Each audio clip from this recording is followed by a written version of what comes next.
Hvis du synes, at autister kan være lidt svære at forstå, eller du er neurodivergent og selv synes, at de neurotypiske eller neuroflertallet kan være rigtig svære at forstå, så kan jeg godt forstå begge sider. Eller det vil sige, det kan jeg ikke rigtigt, fordi jeg kan ikke altid forstå den neurotypiske. Og det er egentlig fordi, jeg har en hjerne, som tager ting ganske bogstaveligt, eller det vi egentlig kalder konkret tænkning. Det vil sige, at jeg kan godt lide at basere, hvad jeg siger, eller hvad jeg opfatter på fakta. Og fakta, det er bare ikke altid praktisk. Og den neurotypiske hjerne er ret praktisk anlagt. Den har sådan lidt, jamen, hvad er den korteste vej derhen? Det er den der. Fedt, den tager vi.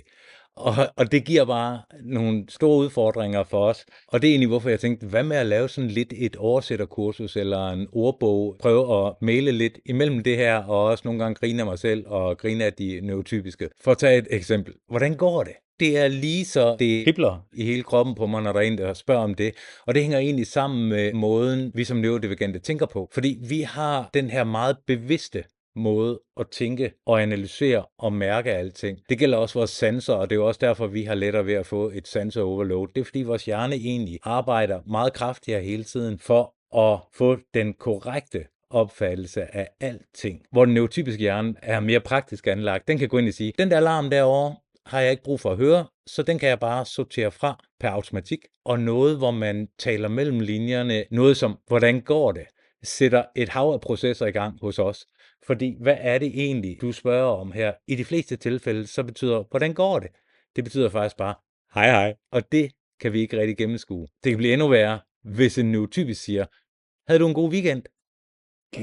Fordi vores hjerne går ind og siger, okay, det her, det er en statusrapport. Er det en fysisk? Er det en psykisk? Handler det om privatlivet? Er det arbejde? Hvad jeg lavede? Det er 48 timer, jeg lige skal redegøre for. Er det personligt, eller mener de bare hej hej? Eller er de ligeglade? Eller bekymrer de sig om det her? Skal jeg give en høflig...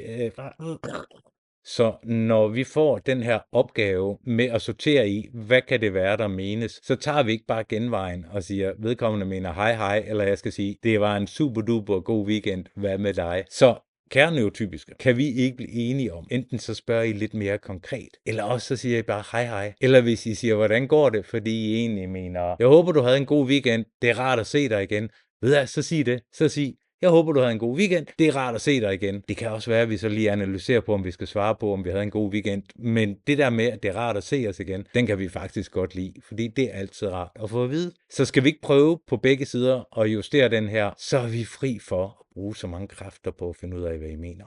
Tak.